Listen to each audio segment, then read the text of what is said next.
Our next training with Lee Chen will be on Practical Guide to Mastering Solvency Test. So Lee Chen, what will you be covering in this webinar? Alright, I'll be covering the law and practice of solvency test and how it applies to the 5 types of transaction, which is reduction of capital, redemption of preference shares, financial assistance, share buyback, and dividends. In our webinar training, you will be covering on the law and practice of solvency test, and then people will also learn about the 5 Types of transactions. 5 types of transactions.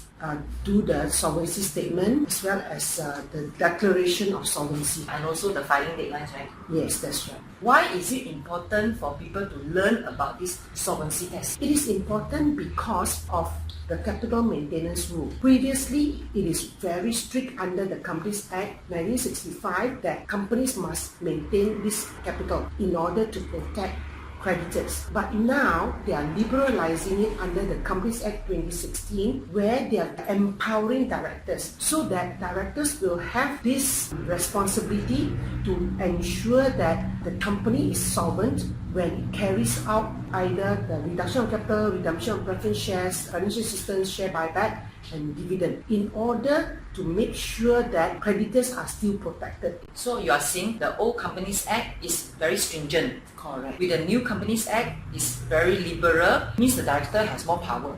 Yes. Then with the more power comes more responsibility. And what are the penalties like? They impose very heavy fine, say for example dividends, or if the directors have not carried out proper due diligence, the fine is 3 million and or 5 years. Wow, 3 million and or 5 years. Yes. Heavy penalty. Correct. Who should attend this webinar? Company secretaries, auditors, financial controller, accountants, directors themselves of course, Governance officer, corporate corporate advisor. advisor, lawyers and other professionals. So what is the role of company secretary in this solvency test? Company secretary will need to advise the board, make sure that they have done the solvency test, do the solvency statement, as well as to make sure that it's all minuted properly in the minutes, plus filling up the solvency statement, meet the deadline to file to SSM.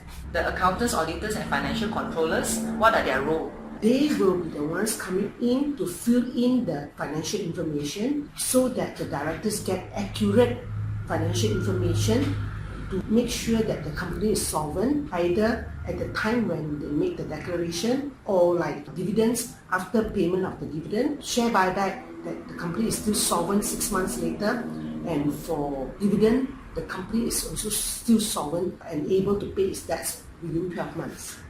So the advisor to the directors and the director themselves should be joining our training on Practical Guide to Mastering Solvency Test. Okay, thank you very much, Chen. Thank you. See you.